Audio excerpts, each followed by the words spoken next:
நான் 23 வயசில் நீங்கள் சொன்ன மாதிரி யங்கா நான் படம் கோமாளி சைன் பண்ணும் போது நிறைய பேர் என்கிட்ட கேட்டது வந்து ப்ரொடியூசர் அப்பாவா. எனக்கு ப்ரொடியூசர் அப்பா இல்லைங்க, என்னை படிக்க வச்ச அம்மா அப்பா இருந்தாங்க. ஏன்னா எங்கள் அம்மாவால் வாங்க முடியாத டிகிரியை எங்கள் அப்பா கூலி வேலைலாம் கூட பார்த்து எங்களை வந்து படிக்க வச்சார். அந்த படிப்புனால கிடைச்ச அறிவுனால மட்டுமே இந்த கோமாளி நடந்துச்சு நான் நினைக்கிறேன்.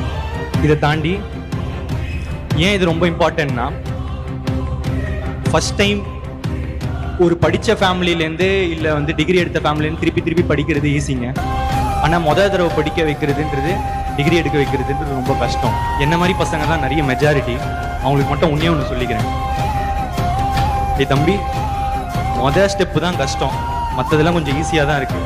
எப்படின்னா விட்டுறாதீங்க, பிடிச்சி வந்துருங்க, நம்ம வரணும்.